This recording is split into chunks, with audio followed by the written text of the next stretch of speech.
watching the news at 6 on Northern News Now. Good evening and thank you for joining us tonight. I'm Laura Lee. Dan is off.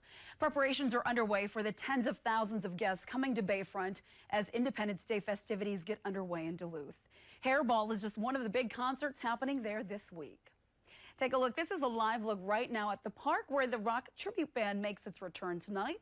Organizers say the show is a celebration of arena rock, and it's like seeing 20 concerts in one night. As you can see there, Bayfront Field is now filling up with all those concert goers. David Moody is in the band. He says performing in Duluth every year on July 3rd is one of their most anticipated shows. What's not special about Duluth? There's no mystery. It's not mystical here. They know us, we know them, we love them, they love us, and it's just a wonderful time. It's become a tradition at this point, like Thanksgiving or Christmas. Should be a fun night. Hairball will take the stage at about 8 o'clock tonight. The event is already underway. Doors opened earlier today at 3 p.m. According to the deck's website, some tickets are still available. And with so many concerts and events happening at Bayfront, Northern News Now's Natalie Hepner spoke to organizers at the deck to see how they switch from one event to the next, sometimes overnight.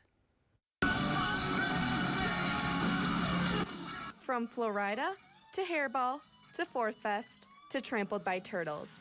It is a really big time of year. July is kind of all the things coming together at Bayfront Festival Park. The deck is busy hosting tens of thousands of people for a variety of events this week. But switching between shows calls for quick changes and cleanup. The moment it ends, that litter is getting picked up. Certain things are put away because of security. You don't want people to steal anything. The deck prioritizes security with the large crowds. We hire a security service who comes, brings a level of professionalism. The staff works hard to help keep every event safe, like checking your bag as you walk through, but they also rely on help from the police department. So we're just going to be like making a presence, directing traffic, crowd control if that we need that in there, and just be there just for support.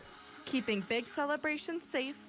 We think of July 4th as this wonderful Duluth-y celebration. One event at a time. In Duluth, Natalie Hepner, Northern News Now. Natalie, thank you. Admonson says that when these events have quick turnarounds, the bands work together to use similar sound systems.